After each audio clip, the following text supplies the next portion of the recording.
Show உன்னை develop பண்ணிக்கிறதுக்கு உன்னோட குவாலிட்டிஸை டெவலப் பண்ணுறதுக்கு அந்த 20-30 minutes is the sacred time in your life. உன்னை நீ எதிர்காலத்துக்காக தயார் பண்ணிக்கிற டைம். அந்த டைம்ல குறை சொல்லாத, அந்த டைம்ல பிரச்சனைகளை பார்க்காத. இந்த 30 minutes to develop my self. நான் யாரா ஆகணும்னு நினைக்கிறனோ டு டெவலப் மை செல்ஃப். வேலையை ஆரம்பி. தினம் தினம் தினம் தினம் தினம் தினம் பண்ணு. பலனை எதிர்பார்க்காத. தினம் தினம் தினம் தினம் தினம் தினம் தினம் பண்ணு. ஒன்ஸ் யூ ரிப்பீட் தட், ஒரு ஃபோர்ஸ் ஆரம்பிக்கும். உனக்கு ஃபர்ஸ்ட் பண்றப்போ அந்த ஃபோர்ஸ் தெரியாது.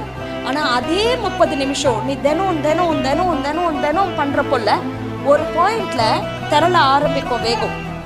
ஒரு அலை வர ஆரம்பிக்கும். அப்புறம் அது சுனாமியா மாறும். அதுக்கப்புறம் வாழ்க்கையில உனக்கு எவ்வளவு ஃபோர்ஸ் எதிர்க்க வந்தா